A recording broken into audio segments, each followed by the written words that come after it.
100년 전, 한 예언가가 한국의 미래에 대해 충격적인 예언을 남겼습니다. 그런데 그 예언이 최근에서야 발견되었고 전 세계를 뒤흔들 사실이 밝혀졌습니다. 2025년, 한국에서 나타날 지도자가 세계 질서를 완전히 뒤바꿀 것입니다. 이것은 단순한 추측이 아닙니다. 최근 헝가리에서 발견된 100년 전 예언의 충격적인 내용입니다. 이 예언이 지금까지 맞춘 세계적 사건들은 무려 80%가 넘습니다. 그런데 그 예언의 정점이 바로 지금부터 시작됩니다. 전 세계가 혼란에 빠진 지금, 많은 나라들이 무너져 가고 있지만 오직 한 국가만이 전례 없는 번영을 누릴 것이라고 합니다. 바로 우리 한국입니다.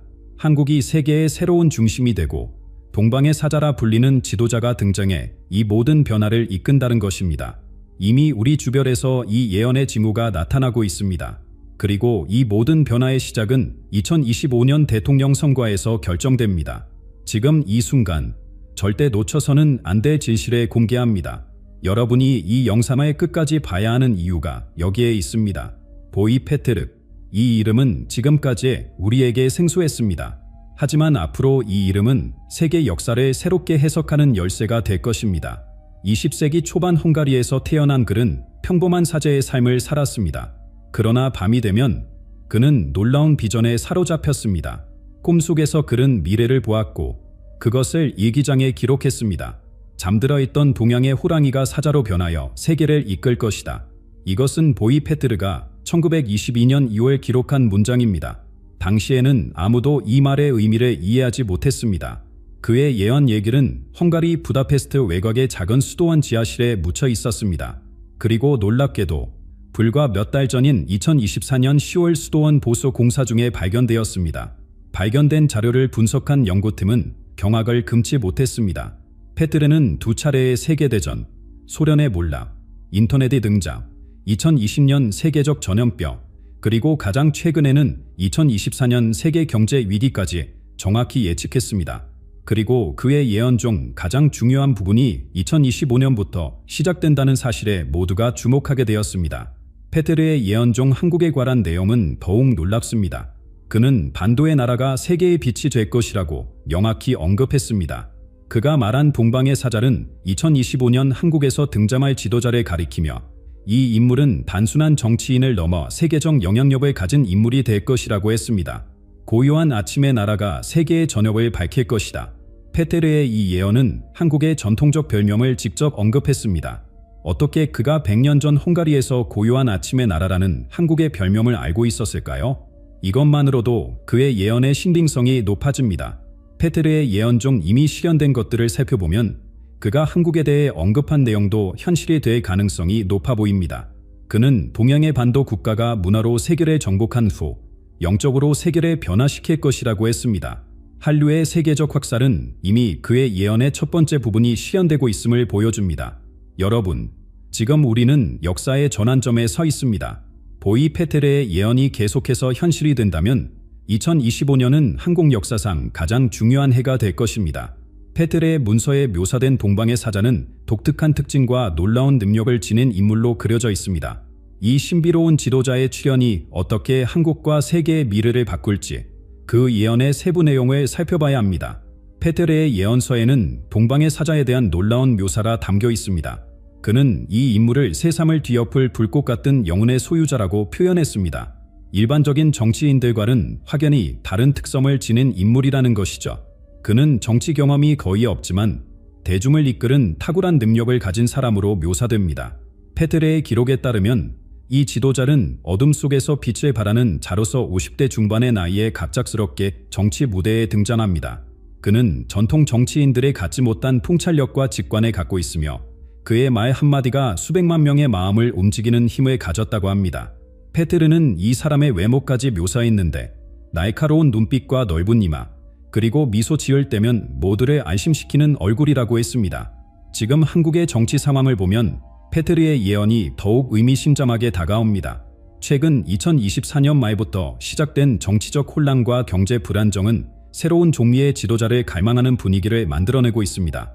현 정치 체제에 대한 국민들의 불신이 커지면서 기존 정치인들과는 다른 배경을 가진 인물이 주목받을 가능성이 높아졌습니다. 페테르는 이 지도자가 큰 위기 이후에 나타날 것이라고 예언했습니다. 그가 말한 위기가 무엇인지는 명확하지 않지만 경제적 붕괴나 사회적 갈등 또는 외부적 위협일 수 있습니다. 이러한 위기가 초매제가 되어 국민들이 새로운 지도자를 받아들일 준비가 된다는 것입니다. 이미 우리는 2024년 말부터 시작된 경제 위기와 사회적 분열을 경험하고 있지 않습니까? 흥미로운 점은 페테르만이 이런 예언을 한 것이 아니라는 사실입니다. 16세기 프랑스의 예언자 노스트라다무스도 유사한 내용을 언급했습니다. 그의 백과 예인 집제의 3권 95절에는 동쪽에서 나타난 새로운 법의 수호자가 서구 세계의 오래된 질서를 무너뜨릴 것이라는 구절이 있습니다. 이것이 페테르가 말한 동방의 사자와 같은 인물을 가리키는 것일까요? 더욱 놀라운 것은 우리나라의 고전 예언서 정감록에도 비슷한 내용이 등장한다는 점입니다. 정감록에는 난세의 참된 왕이 일어나 새 세상을 열리라는 구절이 있습니다. 여러 문화권의 예언이 이렇게 일치한다는 것은 단순한 우연이라고 보기 어렵습니다. 페테르의 예언에 따르면 이 지도자는 2025년 하반기부터 본격적으로 세상에 알려지기 시작하며 2026년에는 그의 영향력이 한국을 넘어 아시아 전체로 확대될 것이라고 합니다. 그는 정치적 변화뿐만 아니라 영적인 각성을 이끌어내는 인물로 묘사되고 있습니다. 2025년부터 2028년까지의 기간은 이 지도자로 인해 세계 질서가 완전히 재편되는 시기가 될 것입니다. 보이 페테르의 예언에서 가장 흥미로운 부분은 바로 2025년부터 2028년까지의 기간에 관한 내용입니다. 그는 이 기간을 오래된 제국들이 무너지고 새로운 빛의 동방에서 솟아오르는 시기라고 표현했습니다. 세계 권력 구조가 완전히 뒤바뀌는 기간이라는 것이죠.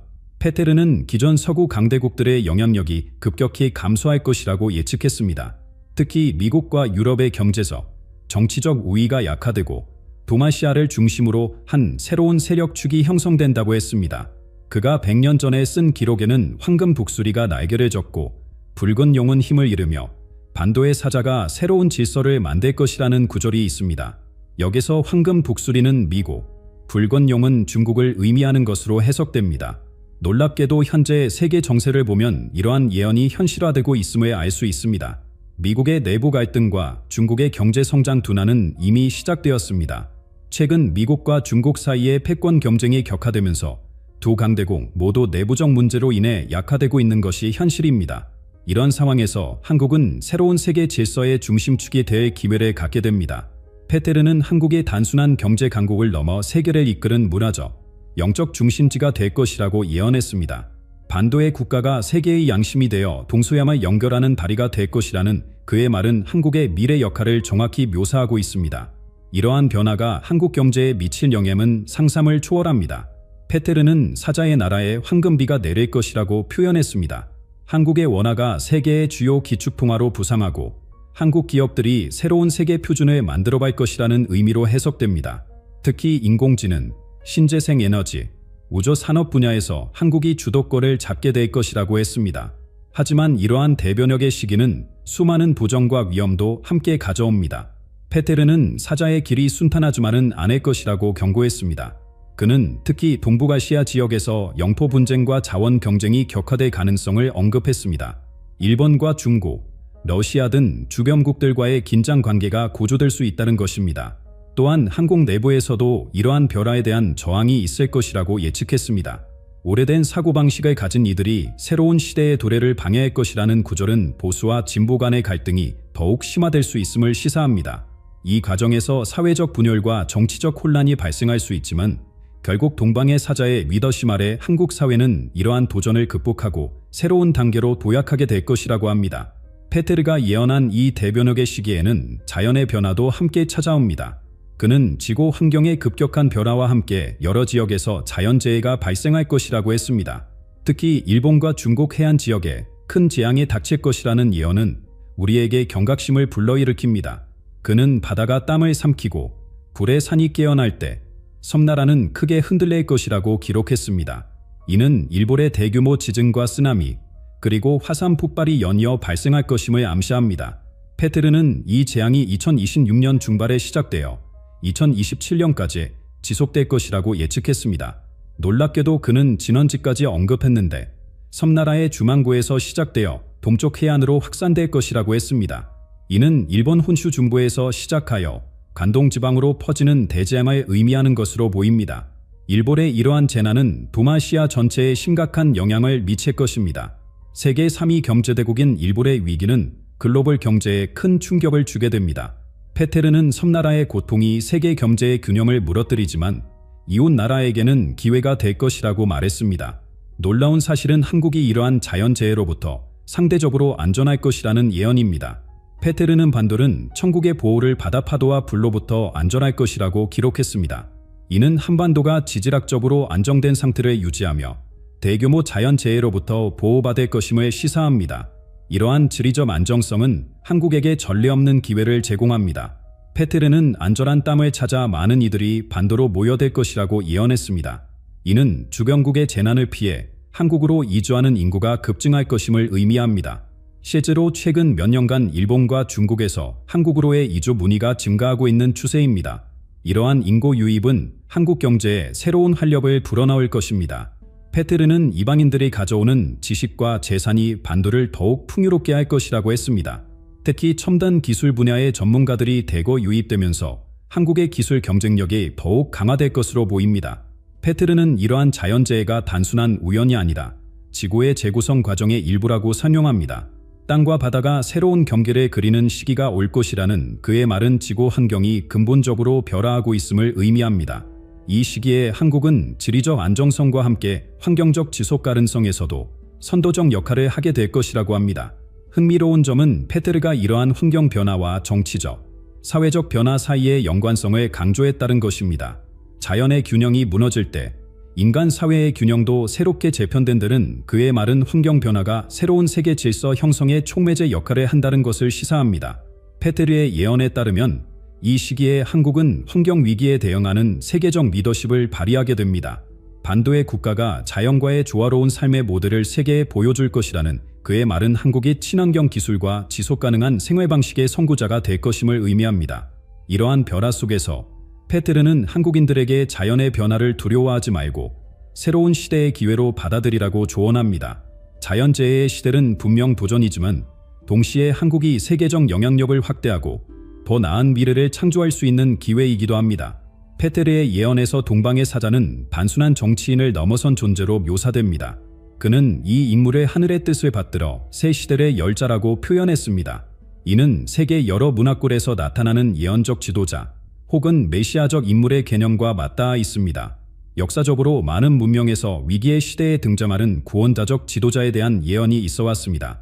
유대교의 메시아, 기독교의 재림, 불교의 미륵불, 이슬람의 마하디 등이 그 예입니다. 페테르의 동방의 사자도 이러한 전통 속에서 이해할 수 있습니다. 그러나 그는 이 지도자가 종교적 인물이라기보다 영적 지혜를 갖춘 세속적 리더가 될 것이라고 암시했습니다. 그는 정치의 옷을 입고 있지만 그의 마음은 별들의 지혜를 담고 있다라는 페테르의 표현은 이 지도자가 겉으로는 정치인처럼 보이지만 그 본질은 훨씬 더 깊다는 것을 의미합니다. 그는 형식적인 종교를 넘어 우주적 진리와 연결된 인물로 그려집니다. 이 지도자는 정치, 경제, 문화뿐만 아니라 인류의 영적 진화까지 이끌 것이라는 예언입니다. 이 새로운 지도자의 등장은 한국 사회의 가치관 변화와 맞물려 있습니다. 페테르는 사자가 나타나기 전 그의 백성들의 마음이 먼저 변할 것이라고 기록했습니다. 이는 한국 사회가 물질주의적 가치관에서 벗어나 더 높은 의식 수준으로 발전해가는 과정을 의미합니다. 실제로 최근 몇 년간 한국 사회에서는 물질적 성공을 넘어선 삶의 의미와 행복에 대한 관심이 크게 증가했습니다. 젊은 세대를 중심으로 가치 소비, 미니멀리즘, 웰빙과 같은 개념이 확산되고 있으며 환경 보호와 사회적 책임에 대한 인식도 높아졌습니다. 이러한 변화는 페테르가 예언한 영적 각성의 시작으로 볼 수 있습니다. 정치와 영성의 관계도 새롭게 정의될 것입니다. 페테르는 동방에서 정치와 영성이 하나로 융합되는 새로운 통치 방식이 시작될 것이라고 예언했습니다. 이는 정치가 단순한 권력 투쟁이나 물질적 이익 추구를 넘어 사회의 영적 발전과 인간의 잠재력 실현을 위한 도구가 될 것임을 의미합니다. 이러한 예언은 한국의 전통 문화와도 깊은 연관성을 갖습니다. 한국 역사상 가장 위대한 지도자 중 하나인 세종대왕은 정치적 능력과 함께 깊은 인문적 지혜를 겸비한 통치자였습니다. 그는 백성을 위한 한글 창제, 과학기술 발전, 문화예술 진흥 등 한국 사회의 간 영역을 발전시켰습니다. 페테르의 예언에 따르면 동방의 사잘은 세종대왕의 현대적 재현과도 같은 인물이 될 것입니다. 예방의 지혜가 새 시대에 다시 깨어날 것이라는 그의 말은 세종대왕의 통치 철학이 현대적 맥락에서 부활할 것임을 암시합니다. 또한 이 예언은 한국의 전통 사상인 유교와 불교의 이상과도 맞닿아 있습니다. 유교의 수기치인, 과대동사회, 대동사회, 개념, 불교의 보살도와 자비, 정신은 모두 개인의 내적 수행과 사회적 실천의 조화를 강조합니다. 페테르의 동방의 사잘은 이러한 동양 전통 사상의 정수를 현대적으로 구현하는 인물로 그려집니다. 그는 과거와 미래를 연결하는 다리가 될 것이라는 페테르의 말은 이 지도자가 한국의 전통적 가치와 미래 지향적 비전에 결합할 것임을 의미합니다. 이 놀라운 예언들은 최근 헝가리에서 발견된 추가 문서들을 통해 더욱 구체적으로 확인되고 있습니다. 이 새로운 발견들은 우리가 생각했던 것보다 훨씬 더 광범위하고 상세한 예언의 지도를 펼쳐 보이고 있습니다. 헝가리 부다페스트 외곽의 수도원에서 페테르의 원본 예언서가 발견된 이후 연구팀은 추가 문서들을 계속해서 발굴하고 있습니다. 가장 충격적인 발견은 바로 2024년 10월에 찾아낸 미공개 예기장으로 여기에는 한국에 관한 더욱 구체적인 예언들이 담겨 있었습니다. 이 예기장에는 2025년 봄 동방의 반도국가에서 뜻밖의 인물이 정치적 혼란 속에서 부상할 것이라는 구절이 있습니다. 현재 우리가 살고 있는 시점과 정확히 일치하는 이 예언은 많은 연구자들의 관심을 끌고 있습니다. 페테르는 심지어 이 지도자라 등장하는 구체적인 상황까지 묘사했는데 기존 권력 구조의 갑작스러운 붕괴와 함께 새로운 목소리가 들릴 것이라고 했습니다. 이 문서들의 발견 과정도 매우 흥미롭습니다. 헝가리 정부의 역사 보존 프로젝트 중 우연히 발견된 이 문서들은 처음에는 그 가치를 인정받지 못했습니다. 그러나 국제연구팀이 페테르의 과거 예언들이 현실화된 사례를 확인하면서 이 문서들의 중요성이 급부상했습니다. 현대 과학기술을 동원한 분석 결과 종이의 연대와 잉크 성분이 페테르의 생존 당시의 것임이 확인되었고 필체 분석을 통해 진위성이 입증되었습니다. 더욱 놀라운 점은 페테르의 예언이 세계 여러 지역의 다른 예언들과 일치한다는 사실입니다. 티베트의 고대 문서에는 동쪽의 호랑이 나라에서 세계의 빛이 시작될 것이라는 구절이 있으며 이는 페테르의 예언과 놀랍도록 유사합니다. 또한 남미 마야 문명의 예언서에도 태양이 뜨는 곳에서 새로운 시대의 지도자가 나타날 것이라는 내용이 있습니다. 이러한 여러 문명의 예언들이 한국을 중심으로 한 새로운 시대를 언급하고 있다는 사실은 단순한 우연으로 치부하기 어렵습니다. 그들은 모두 2025년의 기점으로 한 큰 변화를 예측했으며 그 변화의 중심에 동아시아, 특히 한국이 있다고 말합니다. 페테르의 최신 발견 문서들은 앞으로 일어날 사건들의 시간표도 제시하고 있습니다. 그에 따르면 2025년 중반에 한국에서 정치적 격변이 일어나고 2026년 초에는 동방의 사자가 본격적으로 세계 무대에 등장할 것이라고 합니다. 2027년부터는 한국 주도의 새로운 국제 질서가 형성되기 시작하며 2028년에는 이것이 전 세계적으로 확산된다고 예측했습니다.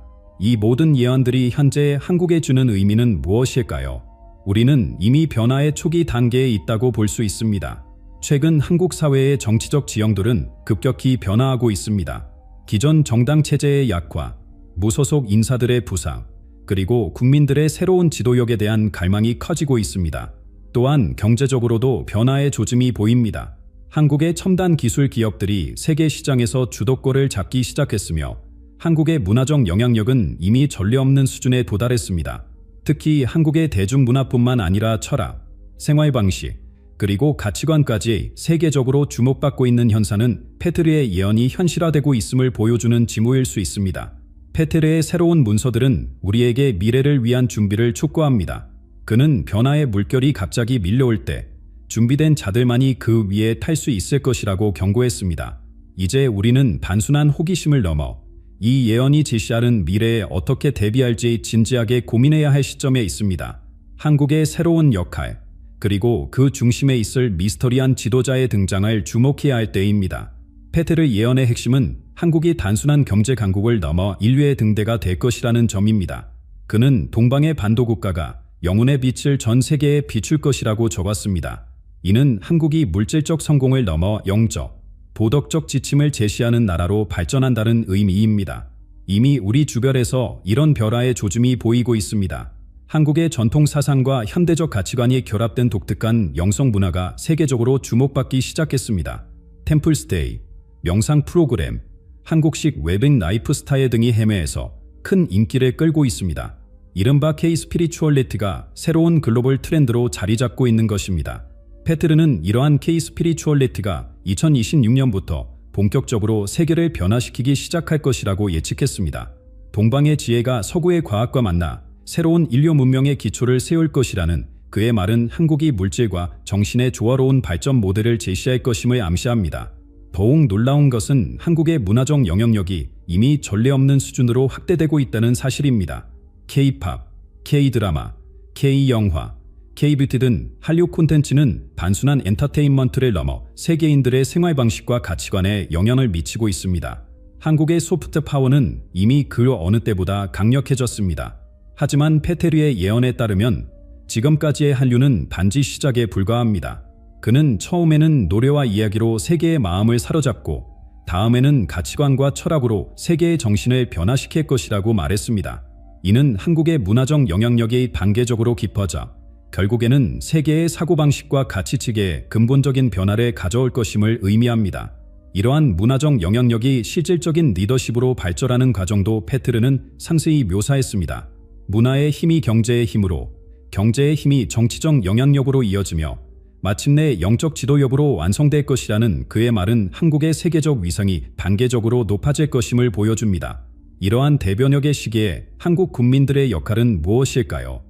페트르는 등대지기들이 먼저 빛을 밝혀야 배들이 안전하게 항구로 돌아올 수 있다고 표현했습니다. 이는 한국인들이 먼저 새로운 시대의 가치를 치화하고 실천해야 한다는 의미입니다. 한국인들에게는 전례 없는 기회와 함께 큰 책임이 주어집니다. 페트르는 반도의 사람들은 자신들의 운명을 받아들이고 준비할 때 가장 큰 축복을 누릴 것이라고 말했습니다.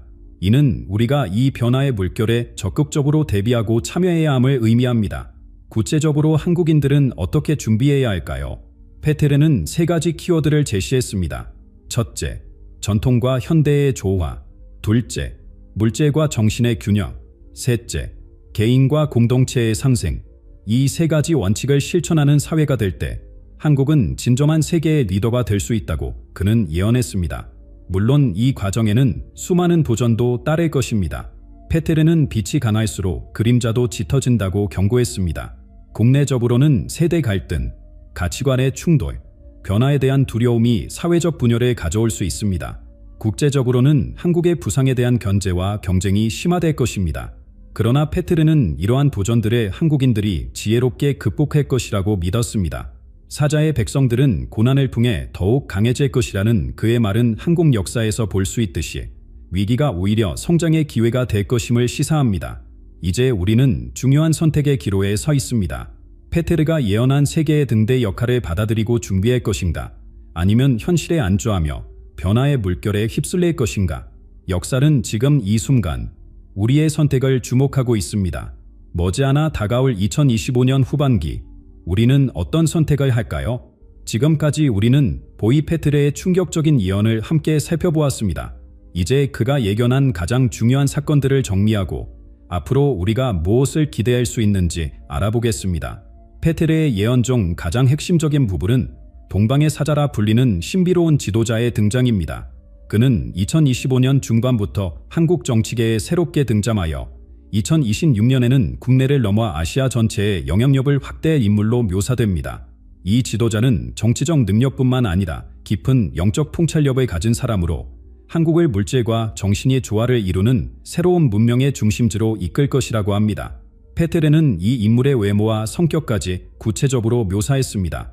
날카로운 눈빛과 부드러운 미소를 동시에 가진 자, 기존의 틀에 갇히지 않는 자유로운 사고의 소유자라고 표현했습니다.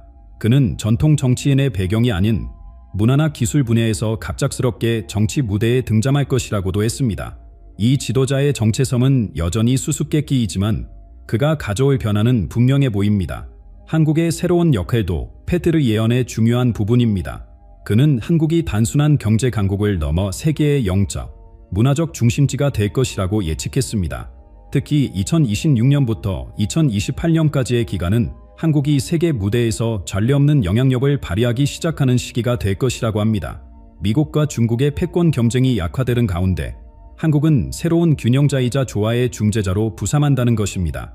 그렇다면 우리는 어떤 징후에 주목해야 할까요? 페트르의 예언이 실현되고 있는지 확인할 수 있는 몇 가지 중요한 사건들이 있습니다. 첫째, 그는 2025년 여름 기존 정치 구조에 큰 충격을 주는 사건이 일어날 것이라고 예측했습니다. 이것은 정치 스캔들, 갑작스러운 권력 구조의 변화, 또는 예상치 못한 인물의 등장일 수 있습니다. 둘째, 2025년 하반기에 일본과 중국 관계의 급격한 악화, 그리고 이에 대응하는 한국의 중재자 역할이 중요한 징후가 될 것입니다. 셋째, 페트르는 별들이 특별한 배열을 이룰 때 동방의 사자가 첫 연설을 할 것이라고 했는데, 이는 2025년 가을의 특정 천문학적 사건과 연관될 수 있습니다. 또한 사회적으로도 중요한 변화가 예상됩니다. 페테르는 동방의 반도에서 젊은이들이 먼저 깨어나 오래된 체제에 질문을 던질 것이라고 했습니다.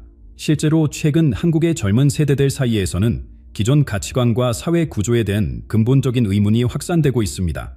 이러한 의식의 변화는 2025년 하반기부터 더욱 가속화될 것으로 보입니다.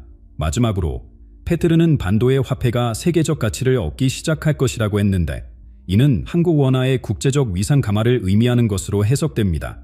국제 금융시장에서 원화의 이치 변화는 페트르 예언의 경제적 측면이 실현되고 있는지 확인할 수 있는 중요한 지표가 될 것입니다. 이 모든 예언과 징후들을 종합해 볼 때 우리는 중요한 질문을 던져야 합니다. 미래는 이미 시작된 것일까요? 페트르의 예언이 단순한 추측이 아니라 깊은 통찰력에서 비롯된 것이라면 우리는 이미 새로운 시대의 문턱에 서 있는 것인지도 모릅니다. 이러한 예언들이 의미하는 바는 무엇일까요? 페테르는 우리에게 특정한 미래를 경고하는 것이 아니라 가능성의 세계를 보여주고 있는지도 모릅니다. 그의 예언은 한국인들에게 자신들의 역할과 책임에 대해 생각해 볼 기회를 제공합니다. 우리가 세계의 중심이 될 것이라는 예언은 우리에게 더욱 큰 책임감과 비전을 요구합니다. 앞으로 다가올 변화에 어떻게 준비해야 할까요? 페테르는 내적 준비와 외적 준비가 함께 이루어져야 한다고 조언했습니다. 내적으로는 우리 자신의 가치관과 영적 성숙을 위한 노력이 필요하며, 외적으로는 사회적, 경제적 변화에 유연하게 대응할 수 있는 준비가 필요합니다. 또한 그는 공동체의 힘이 개인을 지탱할 것이라고 했습니다. 이는 급변하는 시대에 관한 공동체 의식과 상호 협력에 중요하다는 의미로 해석됩니다. 우리 모두가 함께 이 변화의 시기를 지혜롭게 준비한다면 페테르가 예언한 빛의 시대를 함께 열어갈 수 있을 것입니다. 여러분, 이 놀라운 예언의 여정을 함께 해주셔서 감사합니다. 2025년에서 2028년으로 이어지는 이 중요한 시기, 우리 모두가 역사의 증인이자 참여자라 될 것입니다. 함께 이 새로운 시대를 맞이할 준비를 시작합시다.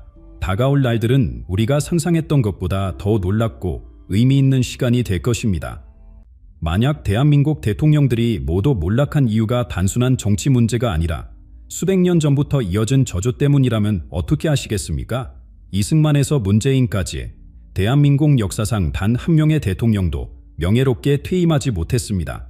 누구나 알고 있지만 아무도 말하지 않는 이 불편한 진실 뒤에는 충격적인 비밀이 숨겨져 있습니다. 18세기 계룡산 은돈 승려에 금주된 예언서에는 이렇게 적혀 있습니다.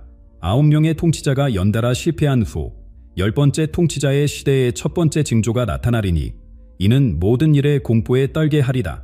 여러분, 우리는 지금 그 10번째 통치자의 시대에 살고 있으며 첫 번째 징조는 이미 우리 곁에서 나타나고 있습니다. 하지만 대부분의 사람들은 이를 전혀 눈치채지 못하고 있습니다. 오늘 이 영상에서는 언론도 학자들도 감히 공개하지 못했던 한국 지도자들의 금주된 저주와 앞으로 다가올 충격적인 사건의 진실을 밝힙니다. 이 정보는 여러분과 가족의 미래를 위해 반드시 알아야 합니다. 우리 지도자들의 저주, 우연인가 운명인가? 이승만에서 시작해 문재인에 이르기까지 우리나라 모든 전직 대통령들이 권좌에서 내려온 방식을 살펴보면 소름 끼치는 패턴이 드러납니다. 한 명도 예외 없이 모두가 불명예, 스캔들, 비극적 결말을 맞이했습니다. 이승만은 학생 시위로 하야했고 박정희는 암살당했으며 전두환과 노태우는 쿠데타와 비리 혐의로 감옥에 갔습니다. 김영삼은 국제통화기금 외환위기의 책임을 지고 퇴장했고 김대중은 측근 비리로 고통받았으며 노무현은 극단적 선택으로 생을 마감했습니다. 이명박, 박근혜는 모두 감옥에 갔고 문재인 정부 이후의 상황도 이 패턴에서 벗어나지 못했습니다. 우리 역사상 단 한 명의 대통령도 명예롭게 퇴임하지 못했다는 사실은 단순한 우연일까요? 이런 질문이 떠오르지 않을 수 없습니다. 75년이 넘는 기간 동안 10명이 넘는 지도자들이 모두 같은 불행한 운명을 맞이했다면 이것은 통계적으로도 놀라운 패턴입니다. 세계 각국의 민주주의 국가들과 비교해보면 이 현상은 더욱 기이해집니다. 미국, 독일, 프랑스, 캐나다, 호주 등 어떤 선진 민주주의 국가도 이처럼 모든 지도자가 불명예로 물러나는 패턴을 보이지 않습니다. 일본만 해도 수십 년간 총리들이 스캔들에 겪기도 했지만 우리나라처럼 모든 지도자가 예외 없이 파멸하는 경우는 없었습니다. 이것은 마치 우리 대통령직에 붙든 저주와도 같습니다. 우리는 이 현상을 어떻게 받아들이고 있을까요? 설문조사에 따르면 대부분의 국민들은 이를 정치의 시스템의 미성숙함이나 권력 집중 구조의 문제로 설명합니다. 청와대 회의실에 들어가면 모든 이가 왕이 된 듯한 착각에 빠진다는 말이 있을 정도입니다. 하지만 최근 들어 이 현상을 단순한 정치적 문제가 아닌 더 깊은 차원에서 해석하는 우리 주변 사람들이 늘고 있습니다. 놀랍게도 우리 소셜미디어와 인터넷 커뮤니티에서는 대통령 저주설이 꾸준히 화제가 되고 있습니다. 젊은 세대들조차 이 현상을 설명할 때 블루하우스의 저주라는 표현을 사용합니다. 더 깊이 들어가면 일부 영적 지도자와 역사학자들은 이 패턴이 수백 년, 심지어 수천 년 전부터 이어져 온 우리 한반도의 고대 저주와 연결되어 있다고 주장합니다. 그들의 주장에 따르면 권력을 쥔 자는 반드시 그 대가를 치르게 된다는 영적 법칙이 우리 땅에 작용하고 있다는 것입니다. 이 저주는 우연일까요? 아니면 운명일까요? 이 의문의 답은 우리 역사 속에 숨겨진 예언들과 기록에 있습니다. 수백 년 전부터 우리 선조들은 이미 이 불길한 순환의 고리를 예견했을지도 모릅니다. 수백 년 전 우리 선조들은 이미 권력자들의 불길한 운명을 예견했습니다.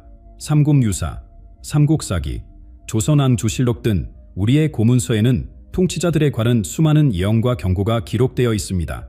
도성국사는 왕이 백성을 저버리면 하늘이 왕을 저버린다라고 경고했으며 무학대살은 권력의 자리에 오른 자는 물과 불의 시험을 거치리라는 예언을 남겼습니다. 이러한 경고들은 단순한 도덕적 가르침이 아니라 우리 땅에 내려진 신비한 법칙을 암시합니다. 특히 정감록에는 조선의 왕들은 10번의 영광과 10벌의 몰락을 겪을 것이며 그 후에 오는 자들도 같은 운명을 피하지 못하리라는 구절이 있습니다. 이 예언은 마치 현대 우리나라 대통령들의 운명을 미리 내다본 듯합니다. 고대 예언서들은 또한 권력을 쥔 자가 백성의 뜻을 거스르면 반드시 그 대가를 치르게 된다고 경고합니다. 이런 기록들을 보면 우리 지도자들의 몰락이 단순한 우연이 아닌 오래된 예언의 실현이라고 생각하게 됩니다. 조선왕조 27대 왕들의 역사를 살펴보면 현대 대통령들과 놀랍도록 유사한 패턴이 발견됩니다. 연산굴은 북정으로 폐위되었고 광해굴은 정치적 업무로 쫓겨났으며 단종은 숙부에게 왕위를 빼앗겼습니다. 사도 세잘은 뒤주 속에서 비참한 죽음을 맞이했고 철정과 고종은 외세의 압력 속에서 고통받았습니다. 이들의 운명은 마치 현대 우리 대통령들의 불행한 말로를 예고하는 듯합니다. 몇몇 역사학자들은 조선왕조의 통치자들이 겪은 시련과 현대 대통령들의 순환 사이에 직접적인 연관성이 있다고 주장합니다. 왕권이 제한되었던 조선의 정치 구조가 현대 한국의 대통령제에 어떤 형태로든 영향을 미쳤을 가능성이 있다는 것입니다. 조선시대 왕들은 강력한 신하들과 양반 세력의 견제를 받았고 현대 대통령들 역시 다양한 정치 세력과 언론 그리고 국민의 감시 속에서 통치합니다. 이런 구조적 유사성이 비슷한 운명을 초래하는 것일까요? 18세기 금산사의 한승여가 남긴 비밀 문서에는 더욱 충격적인 예언이 담겨 있습니다. 100번째 달이 차오를 때 나라를 멸하시키려는 자가 나타나 큰 칭송을 받을 것이나 곧 불꽃에 휩싸여 스스로의 그림자도 찾지 못하리다. 이 예언은 개혁을 시도하는 지도자가 결국 비극적 운명을 맞이할 것이라는 암시로 해석됩니다. 더 흥미로운 것은 이 문서가 이 패턴은 7번 반복된 후에야 깨어질 것이라고 예언한다는 점입니다. 우리 조상들이 남긴 이 신비로운 예언들은 단순한 미신이 아닙니다. 그들은 권력의 본질과 우리 민족의 운명에 대한 깊은 통찰을 담고 있습니다. 이 고대의 지혜가 경고하는 바는 분명합니다. 권력은 언제나 책임을 동반하며 그 책임을 저버리는 자에게는 피할 수 없는 심판이 기다리고 있다는 것. 가장 놀라운 점은 이 고대 예언들이 오늘날에도 계속해서 실현되고 있다는 사실입니다. 역사적 기록을 자세히 살펴보면 우리 지도자들의 몰락 전에는 항상 특정한 징조들이 나타났습니다. 이러한 징조들은 마치 오래된 예언이 현실화되는 과정을 보여주는 듯합니다. 그리고 이제 우리는 다음 지도자를 위한 첫 번째 징조가 이미 나타나고 있는 징후를 목격하고 있습니다. 우리 현대 정치사를 되돌아보면 대통령의 몰락 전에는 항상 뚜렷한 징조가 있었습니다. 이러한 패턴은 우연이라고 보기에는 너무나 일관적입니다. 박근혜 전 대통령의 경우 세월호 참사와 그 이후의 대응 실패가 그녀의 정치적 몰락의 시작이었습니다. 노무현 전 대통령은 측근 비리 의혹이 불거지면서 지지율이 급락했고, 이명박 전 대통령은 4대강 사업을 둘러싼 논란이 정치적 하락의 시작점이었습니다. 이런 사건들은 마치 저주의 첫 번째 징후처럼 작용했습니다. 더 놀라운 것은 이러한 첫 번째 징조가 항상 특정한 성격을 띈다는 점입니다. 그것은 대개 국가적 위기나 재난, 혹은 대규모 국민 항고의 형태로 나타납니다. 전두환 정권은 6월 민주항쟁으로, 노태우 정부는 한보비리 사건으로, 김영삼 정부는 국제통화기금 외환위기로 타격을 입었습니다. 마치 우리 땅에 내려진 무월의 법칙처럼 어떤 지도자도 이 첫 번째 징조가 나타난 후에는 회복하지 못했습니다. 여러 분야의 전문가들은 현재 상황을 분석하며 다음 지도자를 위한 첫 번째 징조가 이미 나타나고 있다고 경고합니다.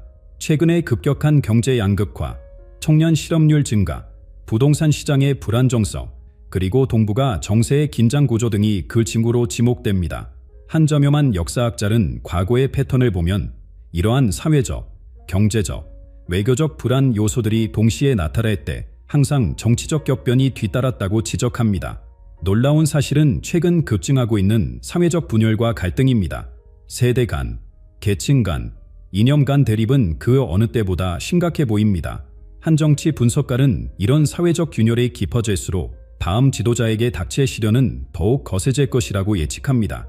이러한 징후들이 예고하는 말은 무엇일까요? 곧 우리 모두를 충격에 빠뜨릴 사건이 발생할 것이라는 신호일까요? 그러나 희망이 완전히 사라진 것은 아닙니다. 일부 연구자들은 이 저주의 사이클이 반드시 계속될 필요는 없다고 주장합니다. 그들의 견해에 따르면 다음 지도자가 과거의 실수에서 배우고 근본적으로 다른 접근법을 취한다면 이 운명을 피할 수 있을지도 모릅니다. 과거의 지도자들이 국민과의 소통에 실패했고 투명성을 잃었으며 권력에 취해 오만해졌다면 새로운 지도자는 겸손함과 열린 소통, 그리고 진정한 국민 통합의 정신으로 이 저주의 고리를 끊을 수 있다는 것입니다. 우리 자신도 이 운명의 변화에 역할을 할 수 있습니다. 단순히 지도자를 비난하고 무너뜨리는 것이 아니라 건설적인 비판과 참여를 통해 더 나은 정치 문화를 만들어가는 것이 중요합니다. 한 사회학자는 국민들의 정치적 성숙도가 높아질수록 지도자들의 운명도 바뀔 수 있다고 제안합니다. 우리의 집단적 의식과 행동이 변화한다면 어쩌면 오랜 저주의 사이클도 깨뜨릴 수 있을 것입니다. 그렇다면 이제 이 저주와 우리의 관계를 더 깊이 생각해 볼 차례입니다. 이 현상은 단순한 정치적 문제일까요? 아니면 우리 민족의 영적, 문화적 특성과 깊이 연결되어 있는 것일까요?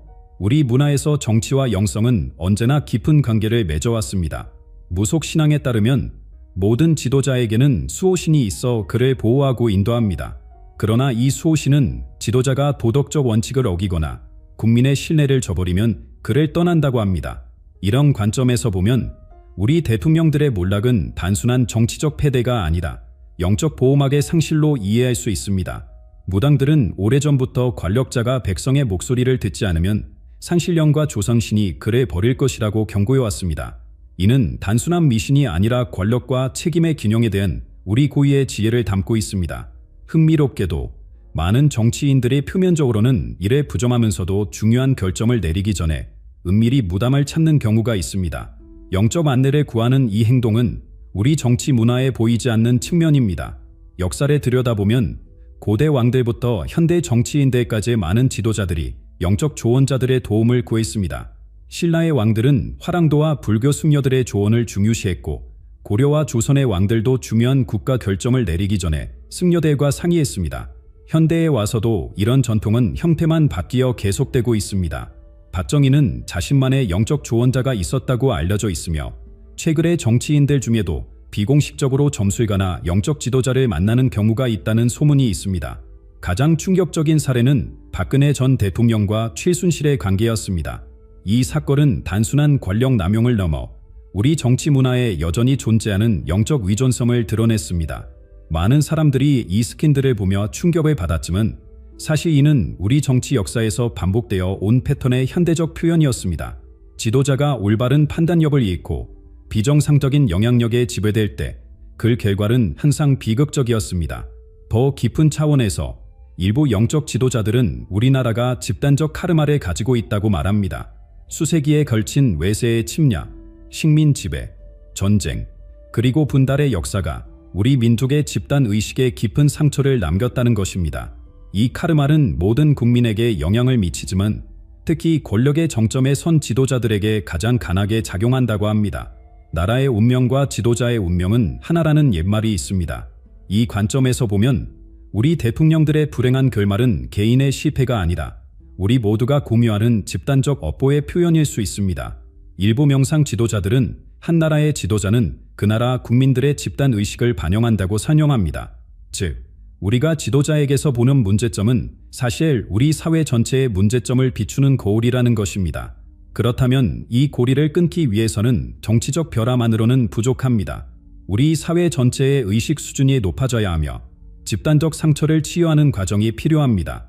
이런 영적 성장 없이는 아무리 유능한 지도자가 나타나도 같은 패턴이 반복될 것입니다. 이러한 영적 관점은 우리가 직면한 정치적 도전을 새로운 시각으로 바라볼 수 있게 해줍니다.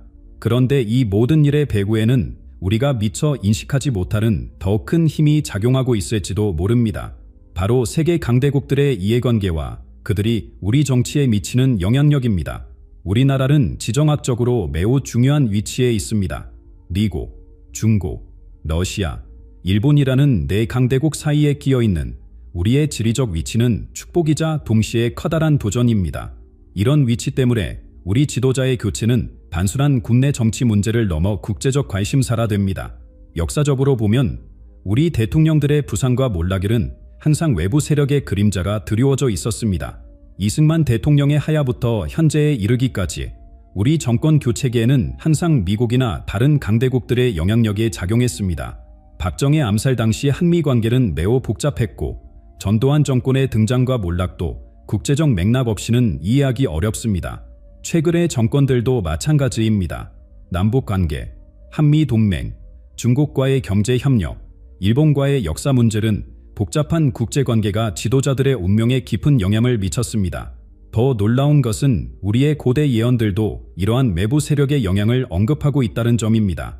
정감록에는 사방의 강한 이웃들이 조선의 운명을 좌우할 것이나 진정한 지도자는 그들 사이에서 균형을 찾을 것이라는 구절이 있습니다. 또한 조선 후기의 한 예언설은 바다 너머에서 온 푸른 눈의 사람들이 반도의 운명을 주무를 것이나 결국은 동방의 용이 깨어날 것이라고 예측했습니다. 이런 예언들은 미국, 중국 등 외부 세력이 우리 정치에 미치는 영향을 암시하는 듯합니다. 우리는 종종 국내 정치만 바라보며 지도자들의 성공과 실패를 판단합니다. 하지만 보이지 않는 곳에서 강대국들은 자국의 이익에 맞는 우리나라의 방향성을 끊임없이 모색하고 있습니다. 미국은 강력한 한미 동맹을, 중국은 경제적 영향력 확대를, 일본은 역사 문제의 희석을, 러시아는 북한과의 관계에서 중재자 역할을 war합니다. 이러한 복잡한 이해관계 속에서 우리 지도자들은 미묘한 균형을 유지해야 하는 어려운 과제를 안고 있습니다. 그렇다면 다음 질문이 자연스럽게 떠오릅니다. 우리의 다음 지도자는 세계 정치의 체스판에서 단순한 폰이 될 것인가? 아니면 자신만의 게임을 펼칠 수 있는 왕이 될 것인가? 역사는 외부 세력의 압력에 굴복한 지도자들이 결국 국민의 신뢰를 잃고 몰락했음을 보여줍니다. 반면 국익을 위해 강대국들과도 당당히 맞설 수 있는 지도자는 국민의 지지를 얻었습니다. 한 외교 전문가는 이렇게 말합니다. 우리나라 지도자의 진정한 시험은 국제 무대에서 시작됩니다. 강대국들의 압력 속에서도 국가의 자존심과 이익을 지킬 수 있는 지도자만이 저주를 피할 수 있을 것입니다. 이 관점에서 보면 지도자의 운명은 외부 세력과의 관계를 어떻게 설정하느냐에 달려 있습니다. 여기서 우리는 중요한 통찰을 얻을 수 있습니다. 저주에서 벗어나기 위해서는 단순히 국내 정치 개혁만으로는 부족합니다.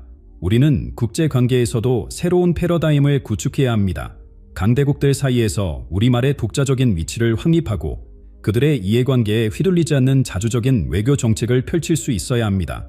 이러한 국제적 맥락은 우리의 경제적 현실과도 깊이 연결되어 있습니다.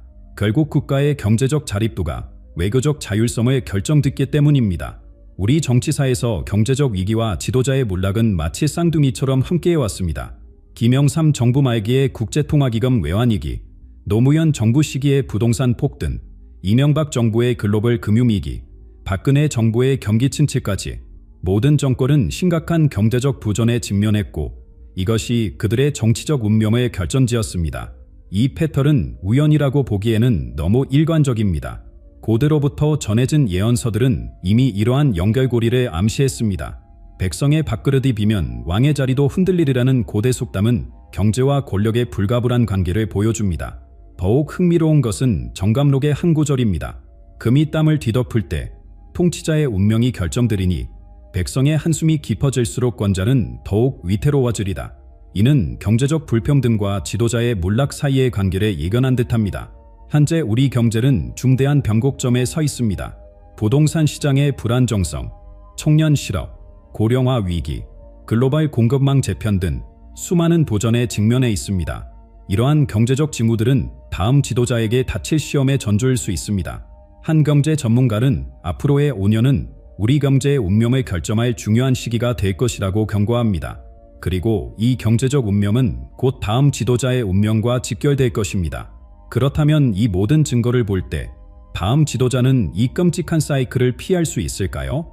만약 역사적 패턴이 계속된다면 다음 지도자 역시 극복하기 어려운 도전에 직면할 것입니다. 하지만 여기서 중요한 질문이 있습니다. 이 패턴은 불가피한 운명일까요? 아니면 깨뜨릴 수 있는 사이클일까요? 일부 학자들과 영적 지도자들은 국가적 구원의 가능성을 제시합니다. 그들의 이론에 따르면 우리 국민의 집단적 의식이 변화한다면 이 저주의 고리도 끊어질 수 있다는 것입니다. 분열보다는 통합을, 대립보다는 화합을, 이기심보다는 공동체 의식을 선택할 때 우리의 운명도 바뀔 수 있습니다라고 한 사회학자는 말합니다. 흥미롭게도 한 고대 예언은 7번의 시련 후에 진정한 지도자가 나타나 백성을 하나로 모을 것이라고 말합니다. 우리가 지금까지 경험한 대통령들의 수를 세어보면 다음 지도자가 바로 이 예언의 주인공의 가능성도 있습니다. 이 지도자가 과거의 교훈을 받아들이고 국민과 진정으로 소통하며 경제적 번영과 사회적 풍합을 이룰 수 있다면 저주의 사이클에 깰 수 있을 것입니다. 그러나 이는 단순히 한 개인의 노력만으로는 불가능합니다. 우리 모두가 변화의 주체가 되어야 합니다. 지도자를 향한 무조건적인 비난과 분노의 문화에서 벗어나 건설적인 비판과 참여의 문화를 만들어봐야 합니다. 경제적 성장만을 좇기보다는 공정과 나눔의 가치를 중시하는 사회로 나아가야 합니다. 이러한 집단적 노력이 있을 때 우리는 비로소 수백 년 동안 우리를 따라다닌 이 저주에서 벗어날 수 있을 것입니다. 결국 다음 지도자의 운명은 그 개인의 능력이나 성품뿐만 아니라 우리 사회 전체의 선택과 의지에 달려 있습니다. 이제 우리는 중요한 갈림길에 서 있습니다. 과거의 실수를 반복할 것인가? 아니면 새로운 미래를 향해 나아갈 것인가? 그 답은 우리 국민 모두의 마음속에 있습니다. 하지만 이 모든 논의에서 가장 중요한 것은 지금 당장 우리가 알아야 할 마지막 경고입니다. 경각심을 가져야 할 시간입니다. 많은 분석가들은 저주의 첫 징조가 이미 우리 사회에 나타나기 시작했다고 경고합니다. 최근 급격히 심화된 사회 양극화, 청년들의 절망감, 부동산 시장의 불안정성, 국제관계의 갑작스러운 변화들, 이런 현상들은 우연히 동시에 일어나는 것이 아닙니다. 역사적 패턴을 보면 이러한 징후들이 모여들 때마다 정치적 격변이 뒤따랐습니다. 한 저렴한 역사학자는 지금 우리가 목격하는 상황은 지난 정권들이 몰락하기 직전의 패턴과 놀랍도록 유사합니다라고 말합니다. 사회적 불만이 임계점에 도달하고 경제적 불안이 고조되며 외부 압력이 증가하는 상황은 과거 수차례 반복되었던 첫 번째 충격의 전조입니다. 이것은 마치 거대한 파도가 해안에 도달하기 전 바다가 잠시 물러나는 것과 같습니다. 그러나 우리에게는 아직 희망이 있습니다. 이 저주가 실제로 존재한다면 우리는 과연 그것을 피할 수 있을까요? 답은 예입니다. 고대 예언서들조차 백성이 하나 되어 지혜롭게 행동한다면 운명의 물결도 바꿀 수 있다고 말합니다. 우리가 취할 수 있는 구체적인 행동들이 있습니다. 첫째, 사회적 분열을 줄이기 위해 노력해야 합니다. 정치적 견해가 다르더라도 서로를 적으로 보는 대신 대화와 타협의 문화를 만들어 봐야 합니다. 둘째, 경제적 불평등 해소와 공정한 기회 제공을 위해 목소리를 높여야 합니다. 셋째, 외부 세력의 영향력에 휘둘리지 않고 우리의 자주성을 지켜내기 위한 지혜를 모아야 합니다. 무엇보다 중요한 것은 지도자를 선택할 때 단순한 인기나 이념이 아닌 진정한 통합의 능력과 도덕적 리더십을 갖춘 인물을 찾는 것입니다. 왕의 그릇이 작으면 물이 넘치고 크면 모든 것을 담을 수 있다는 옛말처럼 큰 그릇의 지도자를 찾아야 합니다. 지금까지 우리는 이 신비로운 저주의 실체와 그 역사적 패턴을 살펴보았습니다. 이것이 단순한 우연의 일치인지 아니면 우리 민족에게 내려진 특별한 운명의 법칙인지는 각자의 판단에 맡깁니다. 그러나 한 가지 분명한 것은 이 패턴이 있다는 사실 자체를 이식하는 것만으로도 우리는 그것을 극복할 첫걸음을 내딛는 것입니다. 예언의 최종 결말은 곧 드러날 것입니다. 다가오는 몇 년은 우리 역사의 중요한 전환점이 될 것이며 우리가 지금 내리는 선택들이 미래 세대의 삶에 지대한 영향을 미칠 것입니다. 하지만 기억하세요. 예언은 경고일 뿐 확정된 운명은 아닙니다. 우리의 행동과 선택으로 미래는 바뀔 수 있습니다. 지금 이 순간 우리 모두는 역사의 증인이자 참여자입니다. 고대부터 이어져 온 이 신비로운 사이클이 계속될 것인지 아니면 마침내 끝나게 될 것인지는 우리 손에 달려 있습니다. 귀를 기울이세요. 첫 번째 충격적인 사건이 일어날 때 그것이 단순한 사건이 아니라 더 큰 패턴의 일부임을 기억하세요. 그리고 그때가 바로 우리의 집단적 지혜가 가장 필요한 순간일 것입니다. 이 예언의 메시지를 주변 사람들과 나누고 함께 더 나은 미래를 향한 지혜를 모아주세요. 우리 모두의 깨어있는 의식이 이 오래된 저주를 깨뜨릴 열쇠입니다. 지금 이 영상의 메시지를 공유하는 것이 그 첫걸음이 될 수 있습니다. 100년 전 파너스님이 한국의 미래에 대해 충격적인 예언을 남겼습니다. 그런데 그 예언의 마지막 부분이 최근에서야 해독되었고 세상을 뒤흔들 진실이 드러났습니다. 바로 지금 2025년 을사년 한국에서 나타날 구원자가 세계의 질서를 완전히 바꿀 것입니다. 이것은 단순한 추측이 아닙니다. 파노스님의 예언은 지금까지 일어난 주요 사건들을 놀라운 정확도로 예측했습니다. 일제강점기의 종말, 한국 전쟁, 경제 성장, 그리고 한류의 세계적 확산까지 그의 예언 적중률은 80%를 넘습니다. 그리고 그 예언의 정점이 바로 지금 우리가 살고 있는 이 순간에 펼쳐지고 있습니다. 전 세계가 혼란에 빠진 지금 많은 나라들이 무너져 가고 있지만 오직 한 국가만이 전례 없는 번영을 누릴 것이라고 합니다. 바로 우리 한국입니다. 한국이 세계의 새로운 중심이 되고 동방의 구원자라 불리는 인물이 등장해 이 모든 변화를 이끈다는 것입니다. 이미 우리 주변에서 이 예언의 징후가 현실로 나타나고 있습니다. 곧 시작될 100일간의 어둠이 오기 전 여러분은 반드시 알아야 할 진실이 있습니다. 이 영상을 끝까지 시청하시면 지금 이 혼란스러운 시기에 여러분과 가족의 미래를 준비할 수 있는 귀중한 통찰을 얻게 될 것입니다. 을사년의 거대한 물결이 우리를 덮치고 있습니다. 역사의 수레바퀴가 다시 한번 크게 돌아 한국의 운명이 결정되는 순간이 바로 지금입니다. 한국은 예로부터 예언의 나라였습니다. 정감록의 비밀스러운 기록들, 사명대사의 영적 통찰력, 심지어 불가리아의 예언과 바바 반가까지 이들 모두 한국의 중대한 운명적 순간들을 예측해왔습니다. 그들의 예언은 때로는 경이로운 정확성으로 현실이 되었고 때로는 우리에게 경고의 메시지를 전달했죠.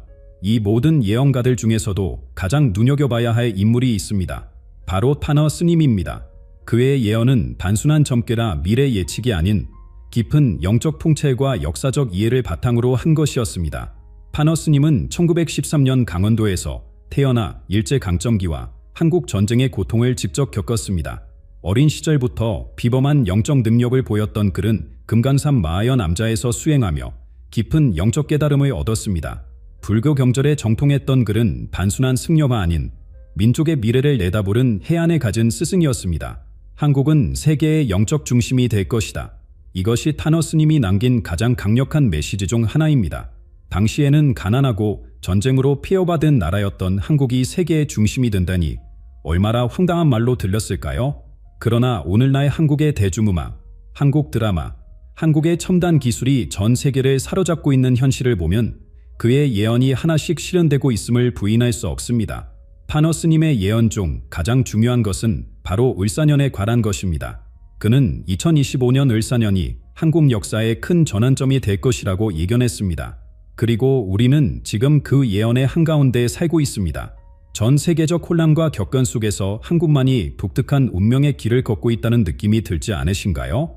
파너스님의 예언에서 가장 신비로운 부분은 구원자에 관한 언급입니다. 그는 을사년에 한국을 위기에서 구하고 새로운 번영의 시대로 이끌 인물이 나타날 것이라고 예언했습니다.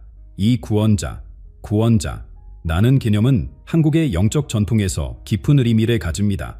한국 역사에서 구원자는 단순한 종교적 개념이 아닙니다. 삼국시대의 화랑, 조선시대의 의병잠, 일제강점기의 독립운동가들까지 위기의 순간마다 한국에는 민족을 구원할 영웅이 등장했습니다. 파너스님이 말한 구원자는 이런 역사적 맥락 속에서 이해해야 합니다. 그렇다면 이 구원자는 누구일까요? 정치인일까요? 종교 지도자일까요? 아니면 전혀 다른 형태의 사회적 혁신가일까요?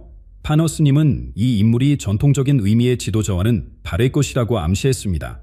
그는 위기의 순간에 등장해 한국인들에게 새로운 방향과 희망을 제시할 것이라고 합니다. 흥미로운 점은 이 구원자가 갑자기 나타나는 것이 아니다. 이미 우리 사회 어딘가에서 활동하고 있을 가능성이 높다는 것입니다. 그는 평범한 배경에서 출현하지만 위기의 순간에 비범한 리더십을 발휘하게 될 것입니다. 어쩌면 여러분이 뉴스에서 보았던 얼굴일 수도, 아직 세상에 알려지지 않은 인물일 수도 있습니다. 그리고 이 구원자의 등장은 단순히 한국만의 일이 아닙니다. 파너스님은 한국의 구원자가 등장하는 것이 전 세계적인 변화의 시작점이 될 것이라고 예언했습니다. 한국은 이제 세계 무대의 중심에 서게 될 것이며 이 구원자는 그 변화의 핵심 축이 될 것입니다. 이 모든 예언들이 지금 우리 눈앞에서 하나씩 현실이 되고 있습니다. 세계적 혼란 속에서도 한국의 독특한 위치, 문화적 영향력의 확대, 그리고 점점 더 뚜렷해지는 영적 각성의 조짐들. 이것이 우연일까요? 아니면 파너스님이 예견한 대로 우리가 역사적 전환점에 서 있는 것일까요? 이제 우리는 다음 질문을 던져야 합니다. 을사년의 진정한 의미는 무엇이며 이 해가 한국 역사에서 어떤 위치를 차지하게 될 것인가? 을사년은 단순한 달력의 숫자가 아닙니다. 우리 선조들의 지혜가 담긴 60각자 체계에서 을사년은 특별한 의미를 가집니다. 음의 기운을, 는 뱀의 해를 상징합니다. 이 두 기운이 만나는 해에는 항상 큰 변화가 일어났습니다. 60각자는 청간, 10개와 지지, 12개의 조합으로 60년 주기로 순환합니다. 을사년은 이 주기 속에서 마치 거울처럼 역사의 패턴을 비춰왔습니다. 동양 역학에서 옳은 굽은 나무로 표현되는데 이는 겉으로는 약해 보이지만 내면에 강한 생명력을 품고 있음을 의미합니다. 뱀은 변화와 지혜의 상징입니다. 이 두 기운이 만나면 표면적 약함 속에서 강한 변화가 태동하는 시기가 됩니다. 역사 속 을사년들을 살펴보면 놀라운 패턴이 드러납니다. 1905년 을사년에는 을사능력으로 한국이 일본의 보호국이 되었습니다. 비극적인 주권 상실의 순간이었죠. 1965년 을사년에는 한일 기본조약이 체결되어 일본과의 관계가 새롭게 정립되었습니다. 1845년 을사년에는 대기근이 있었고 1785년에는 정조의 개혁 정치가 절정에 달했습니다. 이 모든 을사년들의 공통점은 무엇일까요? 바로 전환점입니다. 좋든 나쁘든 을사년은 항상 한국 역사의 중대한 변곡점이 되어왔습니다. 마치 역사의 물줄기가 방향을 바꾸는 것처럼 을사년이 오면 한국의 운명도 새로운 궤도에 오르게 됩니다. 한국 전통 천문학에서는 을사년을 천문학적 합의 해로 봅니다. 하늘의 별들이 특정한 배열을 이루어 지상의 변화를 가져온다는 것이죠. 이 천체 현상은 인간사에도 영향을 미친다고 여겨졌습니다. 실제로 고대부터 천문 관측자들은 을사년에 특별한 천체 현상이 나타남을 기록해왔습니다. 을사년 중에서도 가장 암울했던 때는 1905년입니다. 을사릉락은 한국사의 비극적 사건이었습니다. 일본의 간압으로 체결된 이 조약으로 한국은 외교권을 빼앗기고 사실상 일본의 식민지가 되는 첫 단계를 밟았습니다. 그날의 고통은 아직도 많은 한국인의 마음속에 상처로 남아 있습니다. 그런데 놀라운 점은 이 을사능력이 체결된 지 정확히 120년이 지난 해가 바로 지금이라는 사실입니다. 두 번의 60각자 주기가 지나 우리는 다시 한번 을사년의 에너지의 한가운데에 서 있습니다. 역사는 단순히 반복되지 않습니다. 그러나 비슷한 패턴으로 움직이며 우리에게 교훈을 줍니다. 파너스님은 이 주기성에 주목했습니다. 그는 120년 전 을사년의 굴욕이 이번 을사년에는 반대의 형태로 나타날 것이라고 예언했습니다. 잃어버린 것을 되찾고 상처받은 자존심을 회복하는 시기가 될 것이라는 예측입니다. 1905년이 주권 상실의 해였다면 2025년은 주권 강화와 국제적 위상 상승의 해가 될 것이라는 것입니다. 하지만 그의 예언에는 경고도 담겨 있습니다. 모든 위대한 벼라 전에는 혼란과 고통의 시기가 온다는 것입니다. 이것이 바로 100일의 어둠으로 표현된 시련의 기간입니다. 이 기간은 문자 그대로 100일이 아닌 시련의 시간을 상징적으로 표현한 것일 수 있습니다. 여러 예언서들은 이 시기를 진통기에 비유합니다. 새로운 생명에 태어나기 전 산모가 겪는 고통처럼 새로운 시대가 열리기 전 민족이 겪어야 할 시련이 있다는 것입니다. 이는 단순한 고통이 아니라 정화와 재생의 과정입니다. 정감록에도 이와 유사한 예언이 나옵니다. 을사년에 큰 변화가 있으리니 백성은 고통을 겪으나 이후 태평성대가 열리리다. 이 고대의 예언설은 을사년의 고통이 일시적이며 그 이후에는 번영의 시대가 올 것임을 암시합니다. 역사학자들은 한국이 겪은 시련의 주기가 대략 60년임을 지적합니다.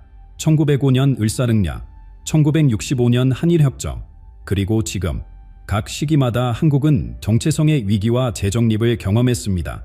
이번 을사년에는 어떤 형태의 도전이 우리를 기다리고 있을까요? 모든 징후는 이번 을사년이 단순한 위기가 아닌 위기 속의 기회임을 가리킵니다. 파너스님은 어둠이 깊을수록 세력은 가까워진다는 말로 이 시기를 표현했습니다. 우리가 지금 겪고 있는 혼란은 새로운 질서의 탄생을 알리는 신호일 수 있습니다. 역사의 패턴을 통해 미래를 예측하는 것은 단순한 미신이 아닙니다. 그것은 선조들의 지혜와 경험을 현대적 관점에서 재해석하는 것입니다. 을사년의 메시지는 분명합니다. 변화에 대비하고 위기를 기회로 전환하라는 것입니다. 그리고 바로 지금 이 예언된 시련의 시간이 시작되고 있습니다. 많은 사람들이 이야기하는 100일의 어둠이 우리의 삶을 뒤흔들고 있습니다. 이 암흑기의 실체와 우리가 마주할 도전에 대해 더 깊이 들여다보겠습니다. 100일의 어둠이라는 말은 최근 수많은 사람들 사이에서 속삭여지고 있습니다. 이 신비로운 예언은 파너스님의 가르침 중에서도 가장 강렬한 이미지를 담고 있습니다. 그러나 이 예언의 진정한 의미는 무엇일까요?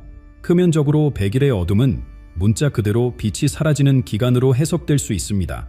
일부 신비주의자들은 이를 천체의 특이한 현상이나 기후 재앙으로 인한 실제 어둠의 시간으로 보기도 합니다. 그러나 대부분의 영적 지도자들은 이를 상징적 표현으로 해석합니다. 파너스님의 가르침을 더 깊이 들여다보면 이 어둠은 외부적 현상이 아닌 내면의 고통과 혼란을 의미합니다. 사회적 동요, 정치적 불안, 경제적 위기가 복합적으로 작용하여 민족 전체가 방향을 잃는 시기를 말하는 것입니다. 마치 밤이 가장 어두울 때 새벽이 가까워지듯 이 어둠의 시기는 새로운 깨달음과 변화의 전조라고 할 수 있습니다. 불교 전통에서는 암흑기, 나는 개념이 있습니다. 이는 개인이나 집단이 영적 성장을 위해 반드시 거쳐야 할 시련의 시간을 의미합니다. 환생의 과정에서 어두운 통로를 지나야 새로운 존재로 태어날 수 있듯이 민족도 새로운 단계로 도약하기 위해 어둠의 시간을 통과해야 한다는 것입니다. 그렇다면 이 100일의 어둠은 현실에서 어떤 모습으로 나타날까요? 여러 전문가들은 세 가지 가능성을 제시합니다. 첫째, 경제적 위기입니다. 세계 경제는 이미 불안정한 상태에 있으며 금융 시스템의 취약성이 날로 드러나고 있습니다. 한국 경제는 수출 의존도가 높아 글로벌 경제 불안에 더욱 민감하게 반응합니다. 금융시장의 붕괴, 부동산 버블의 붕괴, 급격한 풍화 가치 하락 등이 이 어둠의 시기에 나타날 수 있는 현상들입니다. 둘째, 지정학적 위기입니다. 한반도는 항상 강대국들의 이해관계가 충돌하는 지점이었습니다. 남북관계의 긴장이 고조되고 주변국들의 영향력 경쟁이 심화되는 상황에서 무력 충돌의 위험성이 증가하고 있습니다. 최근 북한의 도발적 행동과 국제사회의 반응은 이러한 우려를 더욱 키우고 있습니다. 셋째, 정신적, 사회적 위기입니다. 물질만능주의와 극단적 개인주의가 팽배한 현대 사회에서 공동체 의식은 약화되고 있습니다. 세대 간 갈등, 빈부격차, 사회적 고립 등은 사회 구조의 근간을 흔들고 있습니다. 이러한 내적 분열이 100일의 어둠으로 표현된 것일 수 있습니다. 가장 염려되는 것은 남북한 사이의 긴장 고조입니다. 역사적으로 을 4년은 한반도에 큰 변화를 가져왔습니다. 이러한 역사적 패턴과 최근의 상황을 고려할 때 남북 관계의 급격한 변화 가능성을 배제할 수 없습니다. 북한의 내부 상황 변화나 국제 정세의 급변은 한반도 전체에 예측하기 어려운 영향을 미칠 수 있습니다. 한국의 안보 전문가들은 지속적인 북한의 핵 개발과 미사일 실험이 주변국들의 안보 우려를 증폭시키고 있다고 지적합니다. 이는 단순한 국지적 문제가 아니라 동북아시아 전체의 안보 구도를 재편할 수 있는 중대한 사안입니다. 긴장의 최고조에 달하는 시점이 바로 타너스님이 예언한 100일의 어둠의 시작일 수 있습니다. 경제적 측면에서는 글로벌 금융 시스템의 불안정성이 한국 경제에 직접적인 위협이 됩니다. 세계 경제의 상호 연결성이 높아진 상황에서 어느 한 지역의 붕괴는 도미노 효과를 일으킬 수 있습니다. 한국은 그동안 경제적 성장을 이루었지만 내부적으로는 가계부채, 주택가격 불안정, 청년 실업 등 구조적 문제들이 누적되어 있습니다. 자연재해의 가능성도 배제할 수 없습니다. 기후변화로 인한 극단적 기상현상, 지진, 화산 활동 등이 증가하고 있는 추세입니다. 동아시아 지역은 지질학적으로 불안정한 환태평양 지진대에 위치해 있어 대규모 자연재해의 위험이 항상 존재합니다. 일부 예언가들은 이러한 자연재해가 100일의 어둠의 형태로 나타날 수 있다고 경고합니다. 흥미로운 점은 여러 문화권의 예언들이 비슷한 시기에 대한 경고를 담고 있다는 것입니다. 마야 문명의 예언, 호피 인디언의 전설, 그리고 유럽의 여러 예언가들도 21세기 초반의 인류 역사의 중대한 전환점으로 보았습니다. 이대 예언의 공통점은 어둠의 시기 이후에는 새로운 영적 각성과 문명의 재탄생이 온다는 것입니다. 타너스님은 이 어둠의 시기를 두려워하지 말라고 조언합니다. 오히려 이것은 필요한 정화의 과정이며 이를 통해 한국은 더 높은 차원의 존재로 진화할 것이라고 말합니다. 어둠이 깊을수록 그 안에서 빛나는 빛은 더욱 밝게 보입니다. 그리고 그 빛을 발견하는 것이 우리의 과제입니다. 예언에 따르면 100일의 어둠이 지나면 한국은 전 세계적 변화의 중심에 서게 됩니다. 이 과정에서 우리가 보여주는 지혜와 용기, 그리고 단결력이 미래를 결정짓는 중요한 요소가 될 것입니다. 그런데 이 모든 예언에는 놀라운 숫자의 패턴이 숨겨져 있습니다. 66, 72, 77. 타너스님의 예언에서 이 숫자들이 반복적으로 등장하는 것은 우연이 아닙니다. 이 숫자들이 한국의 운명과 어떻게 연결되어 있는지 그 충격적인 진실이 지금 드러나고 있습니다. 숫자에는 힘이 있습니다. 우주의 법칙이 숫자로 표현되듯 민족의 운명도 특정한 수치적 패턴을 따릅니다. 타너스님의 예언에서 가장 흥미로운 부분은 바로 이 숫자들의 놀라운 일치입니다. 숫자 66은 한국인의 고난을 상징합니다. 일제강점기 36년과 해방 후 혼란의 시기 30년을 더하면 정확히 66년이 됩니다. 이 기간은 한민족이 겪은 한의 시간입니다. 36년 동안 우리는 일본의 지배 아래 민족 정체성을 지키기 위해 투쟁했고 해방 후 30년은 전쟁과 분단, 독재와 가난이라는 또 다른 형태의 시련을 겪었습니다. 이 66년의 고난 기간은 단순한 우연이 아닙니다. 도면 수비학에서 6은 고난 후 완성을 의미합니다. 그리고 66은 이 고난이 2배로 중첩된 상태를 나타냅니다. 외부적 억압, 일제강점기, 과 내부적 갈등, 해방 후 혼란기이라는 두 가지 형태의 시련을 모두 겪어야 했던 것입니다. 타너스님의 해석에 따르면 이 66년의 시련을 통과한 후에야 한국은 진정한 국가적 정체성을 확립할 수 있었습니다. 1980년대 민주화 운동과 경제 성장은 이 66년 고난의 끝자락에서 이루어진 것이며 이후 한국은 놀라운 속도로 발전했습니다. 마치 오랜 연단 끝에 순금이 만들어지듯 66년의 고통은 한민족을 더 강하게 만들었습니다. 더 놀라운 것은 숫자 72입니다. 한국 전쟁 정전합정에 체결된 1953년부터 지금까지 정확히 72년이 흘렀습니다. 72는 동양 철학에서 매우 중요한 숫자입니다. 천재인, 삼재의 조화를 이루는 수로 완성과 변화의 시작을 동시에 의미합니다. 공자는 72세에 이르러 마음대로 행해도 법도에 어긋나지 않는다고 했습니다. 이는 완전한 지혜와 균형에 도달한 상태를 의미합니다. 한국 전쟁 이후 72년이 지난 지금 한반도는 새로운 균형과 지혜의 시대를 맞이할 준비가 되었다고 볼 수 있습니다. 역사학자들은 72년 주기설을 주목합니다. 세계 역사에서 약 72년마다 큰 변혁이 일어난다는 것입니다. 프랑스 혁명과 러시아 혁명 사이, 제1차 세계대전과 냉전 종식 사이의 간격이 약 72년이라는 사실이 이를 뒷받침합니다. 한국 전쟁으로부터 72년이 지난 지금 한반도에 큰 변화가 임박했다는 신호일 수 있습니다. 일부 전문가들은 이 72년 주기가 남북 간 관계의 근본적 변화를 암시한다고 해석합니다. 분단 체제의 변화, 평화협정 체결, 심지어 통일의 가능성까지 거론됩니다. 북한 내부의 변화와 국제 정세의 재편이 맞물리면서 한반도의 새로운 미래가 열릴 수 있다는 것입니다. 또 하나의 중요한 숫자는 77입니다. 1945년 일본의 항복과 한국의 해방으로부터 정확히 80년에 가까운 시간이 흘렀습니다. 77은 7이 두 번 반복된 숫자로 동양 사상에서 완전한 변화와 영적 성취를 상징합니다. 7은 하늘, 땅, 동서남북의 7방향을 의미하며 우주의 완전함을 나타냅니다. 파너스님은 일본 제국주의의 종식으로부터 약 80년이 지난 시점에 한국이 일본과의 관계를 완전히 새롭게 정립하게 될 것이라고 예언했습니다. 과거의 상처를 진정으로 치유하고 동등한 관계에서 새로운 협력의 시대를 열게 된다는 것입니다. 이는 단순한 외교적 관계 개선이 아닌 영적 차원에서의 화해와 초월을 의미합니다. 이 77년의 시간은 한민족이 과거의 상처를 완전히 치유하고 새로운 미래로 나아가는 데 필요한 시간이었습니다. 마치 깊은 상처가 완전히 아물기 위해 시간이 필요하듯 민족적 트라우마를 치유하기 위해서는 세대를 넘어선 시간이 필요했던 것입니다.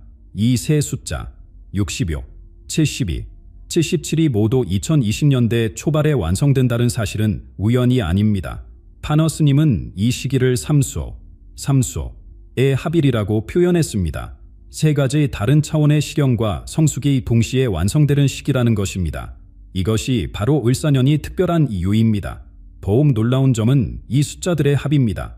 60역 더하기 72 플러스 70제 215, 여기서 2 더하기 1 플러스 5 8인데 8은 무한대, 를 상징하는 숫자입니다.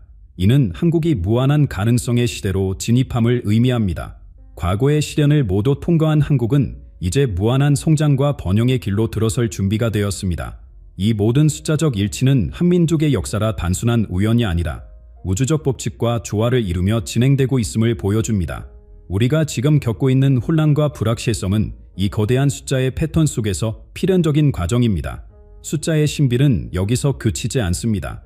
파너스님은 한국의 미래가 세계사에서 차지할 위치까지 예언했습니다. 한국은 단순한 지역 강국을 넘어 인류 문명의 새로운 중심지로 부상할 것이라는 놀라운 예측입니다. 그리고 이 모든 것이 바로 지금 우리 눈앞에서 펼쳐지고 있습니다. 도마시아의 작은 반도 국가였던 한국이 세계의 중심으로 부상하리라고 누가 상상이나 했을까요? 그러나 파너스님은 이미 수십 년 전에 이 놀라운 변화를 내다보았습니다.